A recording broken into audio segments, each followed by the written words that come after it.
Rasulil Karim, rakan-rakan menteri-menteri yang hadir, Musi Ketua Pengarah dan keluarga Mimos, sahabat lama saya Tuku Azman, dan saudara-saudari yang saya muliakan. Alhamdulillah, kita bersyukur kepada Allah SWT kena dapat bersama-sama, dan saya bangga dengan kesungguhan dan pencapaian Mimos setakat ini, dan saya telah berikan seluruh dukungan dan sokongan, termasuk memutuskan supaya Mimos menyelenggarakan ID digital untuk negara Malaysia.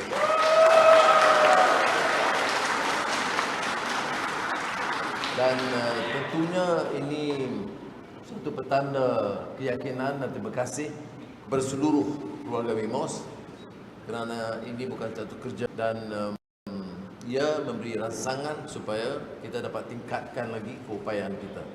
Saudara-saudari, transformasi digital ini salah satu tunggak dalam pendekatan negara madani. Kita agak ketinggalan dalam beberapa bidang, padahal kita ada keupayaan, ada kemahiran, ada kepakaran. Jadi ada keperluan segera, memang ada peruntukan untuk maksud tersebut yang telah diluluskan untuk Kementerian Dalam Negeri.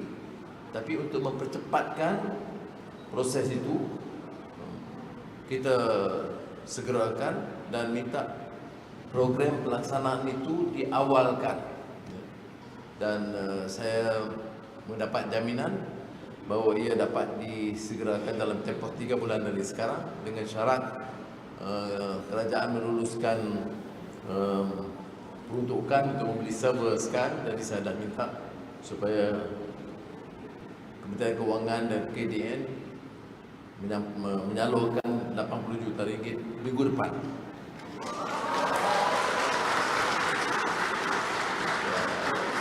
Dan beberapa kelulusan soal SST dan peraturan kelulusan lain akan disegerakan sebelum akhir bulan ini.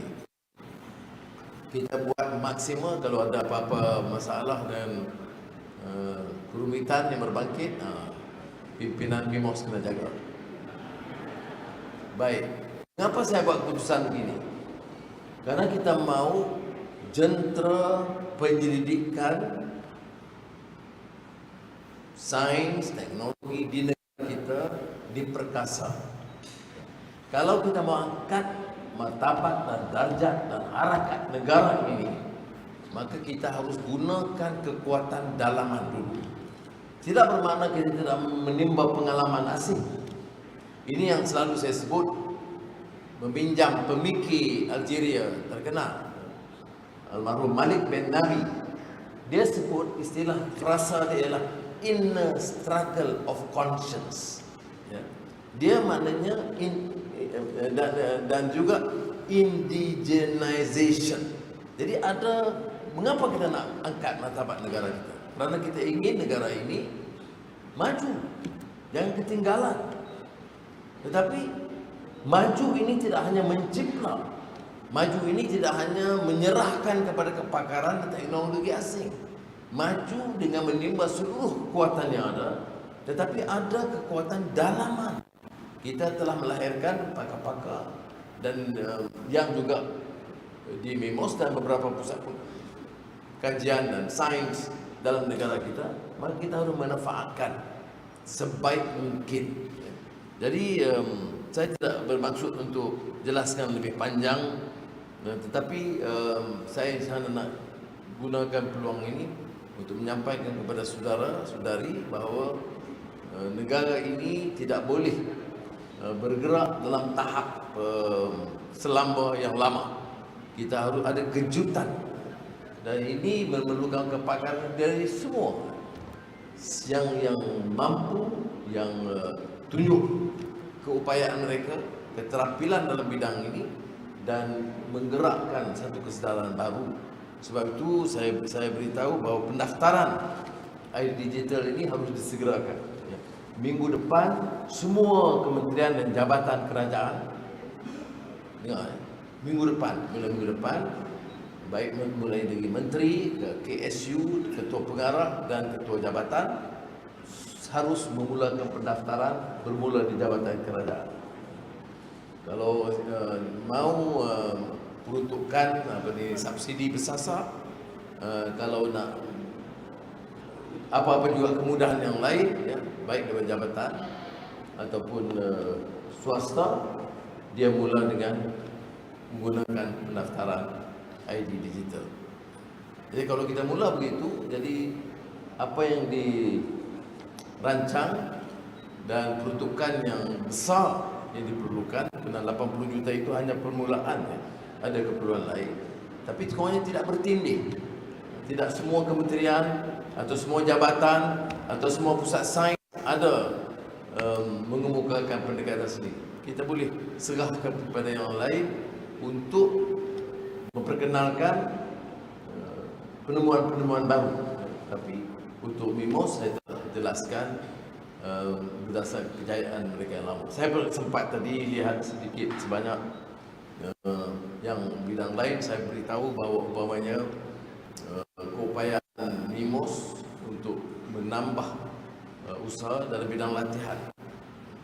Kerana saya sebut tadi, bila menemui umpamanya Infineon syarikat Jerman yang mengeluarkan chips, dan di Kulim High-Tech telah memutuskan untuk melabur 5 bilion euro, sekitar 25 bilion ringgit, satu pelaburan terbesar luar daripada Jerman. Dan kalau saya lihat umpamanya dari pandangan mereka, kelemahan satu kekurangan, walaupun mereka bangga dengan tahap profesional dan jurutera kita dan teknologis, tapi mereka anggap ada kekurangan dari segi niche tertinggi, kemahiran peringkat tertinggi yang tidak yang diperlukan tapi tidak mampu dikendali oleh anak-anak tempatan. Di sini sebaik saya dikenal pasti, maka MIMOS harus ke depan untuk menyiapkan kurikulum latihan dan menyediakan kemudahan, sama ada dikendali langsung oleh MIMOS ataupun diselaraskan dengan universiti atau pusat pendidikan tempatan yang lain. Dari bidang otomotif, umpamanya Geely yang setuju untuk mengadakan Automotive City di Tanjung Malim, dan sekarang hampir saban minggu ada pimpinan daripada syarikat Geely yang ke Tanjung Malim untuk menggerakkan Automotive City, universiti, pusat pendidikan dari bidang kepakaran kenderaan. Tetapi pandangannya sama, bahawa jurutera kita walaupun cukup terlatih, masih ada kekurangan dari segi kemahiran tertinggi. Jadi mungkin kita serahkan kepada mana-mana pendidikan lain atau universiti tempatan untuk mengenal pasti bidang yang perlu dilatih. Jika tidak, seperti mana yang dibuat oleh Geely, 300 lulusan universiti tempatan dan beberapa orang dari Tibet telah dibawa ke negara China untuk diberi latihan. Tetapi ini hanya langkah sementara. Sebaiknya kita siapkan tenaga yang cukup terlatih, yang dapat diisi daripada kekurangan. Saya berhubungan dengan Elon Musk melalui dari San Francisco, bercakap dengan dia, dan tim pasukan dia beri pandangan yang sama. Ya, bukan saja Tesla, tapi SpaceX dan Starlink, ada syarikat-syarikat tempatan yang mengisikan komponen untuk SpaceX umpamanya. Ya, tapi harus ini diperbesarkan. Jadi kerjasama yang MIMOS lakukan bukan saja dengan jabatan-jabatan kerajaan ataupun pusat-pusat perindustrian kerajaan, tetapi juga dengan swasta yang sedang dilakukan, tapi saya rasa sudah sampai ketikanya supaya dapat dilontarkan. Jadi ini di antara sebab saya datang kemari untuk memberikan dorongan kepada saudara. Pertama, meningkatkan lagi keupayaan dan kapasiti MIMOS dan menyerahkan mandat yang penting kerana dalam negara madani ini soal peralihan digital itu sangat kritikal. Dunia ini dah terlalu terikat dengan keperluan digital dan AI. Dan apakah mampu kita memanfaatkan bidang ilmu yang diterokai sekarang, ataupun kita masih di tahap yang lama seperti mana saya sebut tadi. Dalam kajian Malaysia selama 20 tahun oleh BCG, Boston Consulting Group, disebut kajian SEDA, Sustainable Economic Development Assessment, dalam semua bidang: kesihatan, perubatan, kemudahan asas, dan teknologi dan sains. Kita maju, tetapi dilihat perkembangan selama 20 tahun masih di peringkat agak mendatang. Ketimbang, guna istilah ketimbang, faham kan ketimbang sekarang ya? Berbanding dengan suatu imbangan kedudukan lalu Indonesia atau Vietnam yang jauh lebih rendah daripada kita, tapi melonjak naik lebih pantas daripada kita. Jadi kita walaupun di peringkat jauh relatif lebih tinggi tahun 90-an, tetapi sejak 2000 kita agak mendatar. Kita kena selamatkan negara kita dan kita kena robah dunia ini supaya kita juga dapat melonjakkan pembangunan ekonominya, budayanya, dan teknologi, termasuk transformasi digital dan AI dalam negara kita. Tapi mendasari ini semua, apa yang kelainan kita dalam madani? Kita masih pertahankan soal nilai dan soal kemanusiaan. Kita pertahankan semangat perpaduan di kalangan rakyat kita.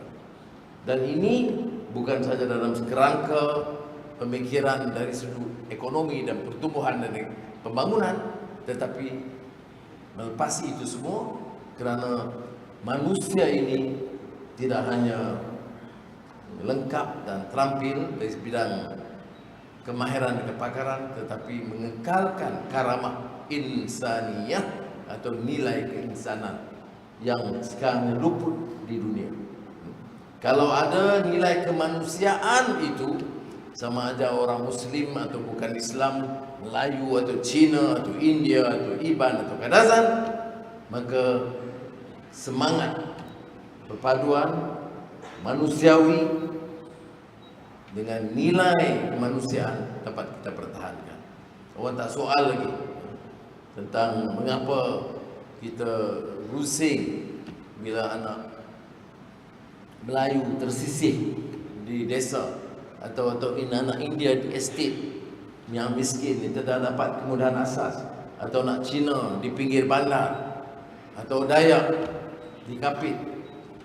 Ini semua kita lihat sebagai anak-anak kita yang harus kita bela dan perjuangkan. Tidak ada soal lagi umpamanya bila kita suarakan dengan lantang pembelaan nasib rakyat Palestin yang tertindas, bayi yang terbunuh, wanita yang jadi korban, dan tanya mengapa kita suarakan. Padahal tadi di parlimen saya sebut, betul, banyak masjid yang dimusnahkan, 7 gereja juga dimusnahkan. Jadi ini bukan masalah orang Islam atau orang Kristian, masalah manusia. Dan kita sebagai rakyat Malaysia harus menyuarakan hal yang demikian. Jadi cukuplah sekarang, kerana saya baru sampai tadi dari San Francisco jam 5 pagi, jam 10 pagi tadi kena Prime Minister's Question Time, jawab soal lawatan ke luar negara, dan berita baik pun ada, walaupun kita agak tegas dan lantang menyuarakan di hadapan Presiden Biden mengenai kesengsaraan rakyat Palestin, tapi kita masih lagi dapat pelaburan tambahan dari Amerika 60 bilion ringgit dalam negara.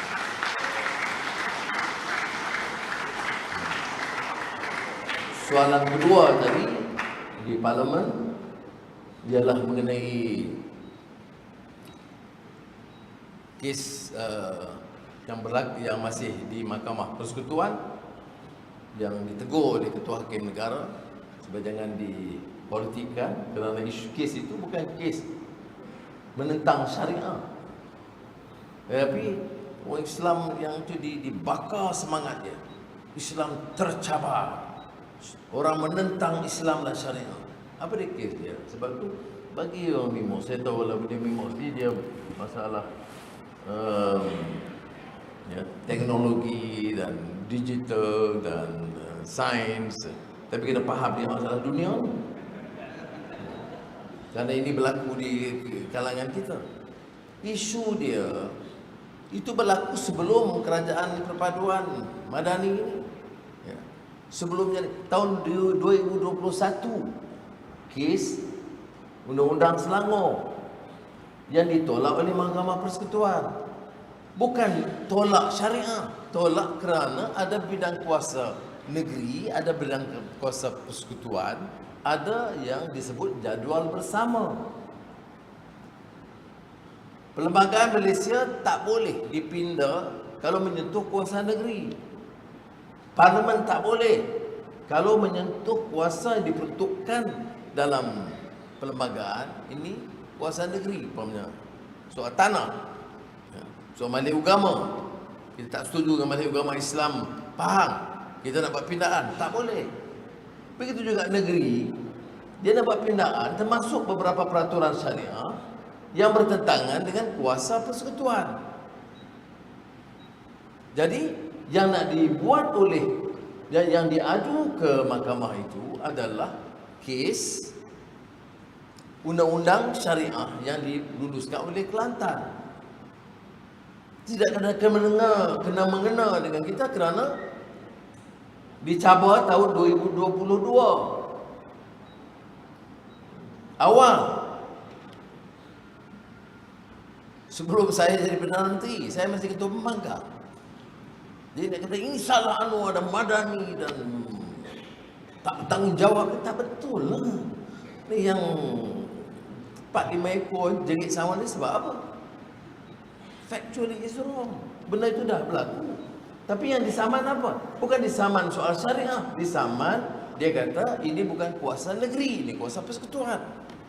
Apa yang nak diputuskan oleh Mahkamah Persekutuan?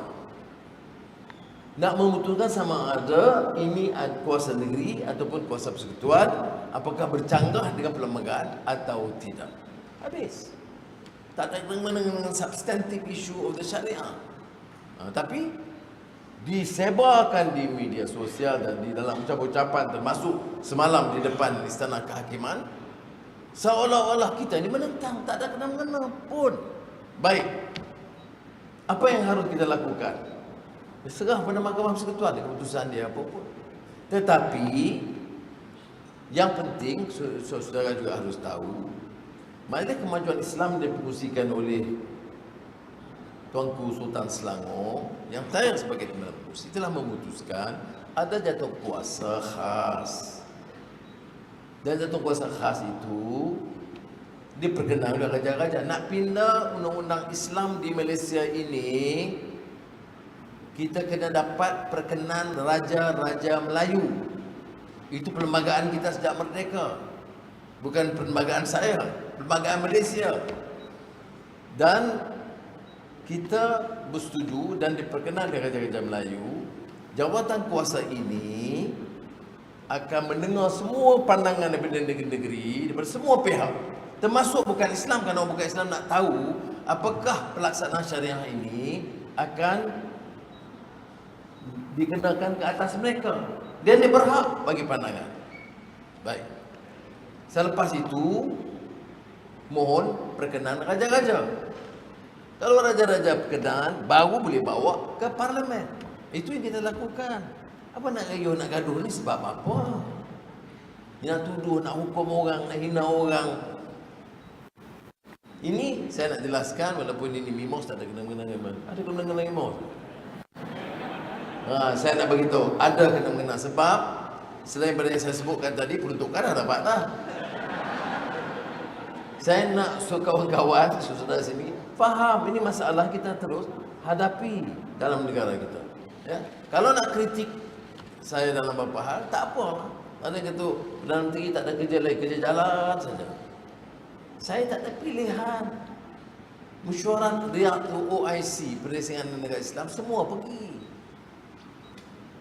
Saya tertangguh nak jawab pasal APEC San Francisco, nak pergi ke tidak? Semua negara-negara ASEAN pergi, ketua negara. Negara Asia semua pergi, ketua negara, termasuk Xi Jinping, Presiden Korea, Perdana Menteri Jepun, semua pergi. Jadi saya pun pergi. Bukan saya pergi bercuti itu sonok jalan-jalan, tak ada. Saya umur saya pun saya tak sonok lagi jalan-jalan jauh. Saya lebih suka duduk di rumah dengan anak cucu. Tetapi ada tugas, tapi tengok pandangan. Bila saya cakap pejuang Palestin, ada pula kata yang ekstrim di kalangan bukan Melayu pula kita tengok dia nak jaga Palestin, pada kita orang India dia tak jaga. Adakah rumah orang India yang kita robohkan? Adakah kuil yang kita musnahkan? Janganlah bayang macam itu. Ya. Kita cuba fikir kepentingan bersama. Yang pihak satu lagi pula tak tegas lawan masalah Palestin. Dia nak suruh saya hantar tentera di sana. Itu pun ya Allah. Tu ada orang lah, ada yang dengar, ya betul, kita betul hantar, Allahu Akbar. Nak hantar ke mana? Ya. Jadi kita bincang, kalau nak hantar tentera itu mesti negara-negara jiran, Iran, Turki, Mesir. Tak tu negara yang keliling tu yang kita tapi bila bersyarah tu sedap dengar. Jadi sebab tu saya ambil kesempatan ini untuk beri penjelasan supaya sudah tahu keperluan kita untuk memahami keadaan selain daripada menjalankan kerja kita dengan baik. Akhirul kalam, saya sekali lagi nak ucap terima kasih rakan-rakan di Mimos ini kerana ini adalah satu agensi yang penting, institusi yang penting untuk meletakkan Malaysia di baris depan dalam isu yang saya sebut tadi, sama ada transformasi digital ataupun transisi tenaga ataupun peningkatan usaha dalam bidang sains dan teknologi. Sekali lagi, terima kasih. Assalamualaikum warahmatullahi wabarakatuh. Terima kasih yang amat berhormat Datuk Seri atas kata-kata yang memberi inspirasi sebentar tadi. Dimohon Datuk Seri berada di tengah pentas bagi sesi penyampaian jurnal hati. Sebagai tanda penghargaan dan terima kasih yang tidak terhingga, majlis mempersilakan Yang Berhormat Tuan Chang Lee Kang untuk menyampaikan jurnal hati kepada Yang Amat Berhormat Datuk Seri Perdana Menteri. Dipersilakan.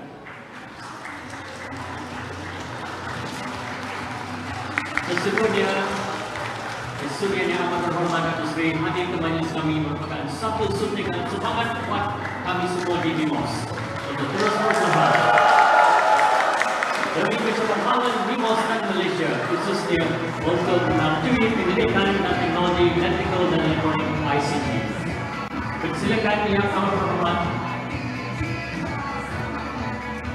untuk bersama-sama warga Mimos